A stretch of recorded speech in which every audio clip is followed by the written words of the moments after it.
In the autumn, I set out our new fiscal rules that would guide this government. These fiscal rules are non-negotiable. They are the embodiment of this government's unwavering commitment to bring stability to our economy and to ensure security for working people. Because the British people have seen what happens when a government borrows beyond their means.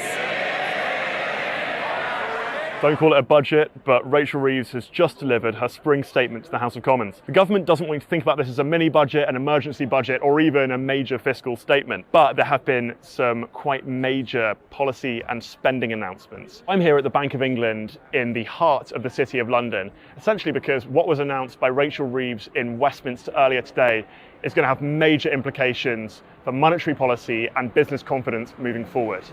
And Reeves started with a pretty familiar government refrain, that was to blame Liz Truss for her now lack of fiscal manoeuvre. So if you remember back to 2022, the pretty disastrous Liz Truss mini budget wrought havoc on the markets, and it means that the Labour government now have strict fiscal rules governing their spending. Reeves is pledging to balance the budget by the 2029/30 tax year. That means that all day-to-day government spending is going to be funded directly from tax receipts. And the Office for Budget Responsibility, that's the independent budget watchdog, has halved the UK 2025 growth estimate from 2% down just to 1%. And that gives Reeves a lot less room for manoeuvre. Now, she's insisted both in pre-briefings before the statement and actually at the start of the statement as well, that the world has changed since the last time she gave a budget back in October.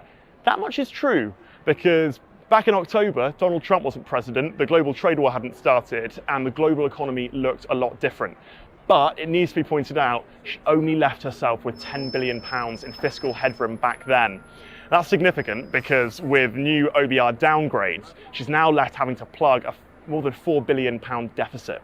She says that she'll meet the government's investment rule 2 years early, with debts coming down the next 2 years. That means that she should have an extra £15.1 billion to play with by the end of this parliament. She's also announced a big crackdown on tax evasion. So she hopes that by the government, so the Ministry of Justice, charging 20% more tax avoiding criminals, that they can recoup £7.5 billion in otherwise lost tax revenue. And as part of plans to boost defence spending to 2.5% of GDP, Reeves has announced a £2.2 billion hike in defence spending in the next financial year.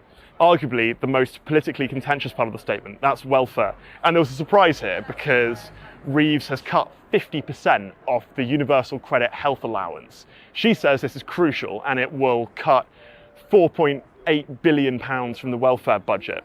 She's pushing also for a leaner state with 15% cuts to the running costs of government. That should save £2 billion. And in another key priority for the government, she's pledged to hit 2% inflation by 2027. On the opposition benches, however, the Shadow Chancellor Mel Stride has been pretty scathing. He says that the announcement represents a smokescreen by the government. So he slammed the Chancellor for being reckless back in the October budget, leaving herself then with just £9.9 billion in fiscal headroom. Most critically of all, he's added that she borrowed and spent and taxed like it was the 1970s. This will be the last thing that the new Starmer government will want anyone to think that they're doing. So all in all, the statement sheds some very interesting light on the political capital that the government feel like they have to burn and their spending priorities for the rest of the parliament. Now, the statement obviously isn't a full budget, but it does cast some very interesting light on the government's spending priorities moving forward. And there's so much more detail that we have over at cityam.com, on our socials and on our YouTube, so go and check that out.